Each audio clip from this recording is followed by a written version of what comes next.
ішінен сіздер конфет салынған, түрлі түсті. Сол түсті таңдаңыздар, алыңыздар, сөйтіп біз топқа бөлінеміз сол түстермен. Басқанмен.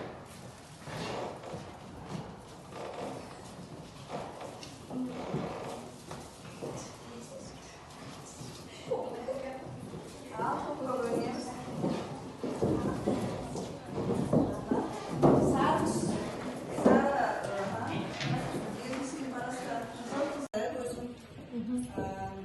Сондай бір жақсы көңіл күйде отырмын менде.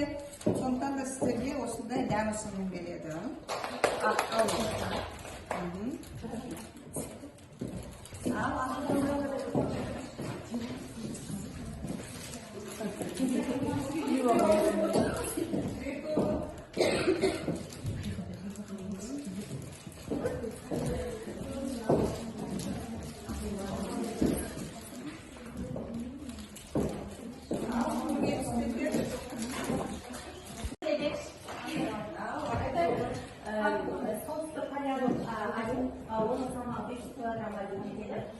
Ол осыдан туысты айдан 30 жыл бұрын кейін пайда болған.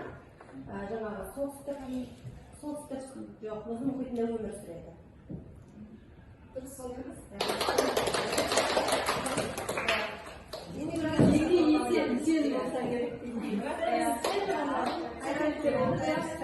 Аю жалпы жануарлардың ішінде ең бай қозғалатын жануар екен, барлығымызға белгілі. Бірақ аю негізінде өзі жылдамдығын 20 км/секундқа дейін арттыра алады, және де бұл күнде жаттығып жүрген жас жігіттің жаттығына қарағанда 20 км/секундқа арттырады.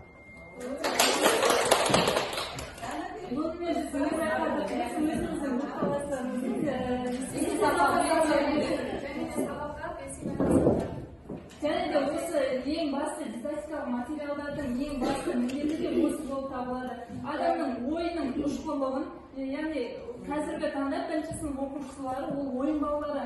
Ал ойын балалары деген ойынға жақын болады. Ал қарапайым сабақ өтсең ол ішкі сығарып болады. Сол үшін балаларды жалықтырмай оқу, және де тәрбиелеу, ол осы ойын арқылы ұйымдастырса өте қызықты болады. Әрі де олардың есте сақтау қабілетін арттырады, шапшаңдығын арттырады. Ептілікке тәрбиелейді.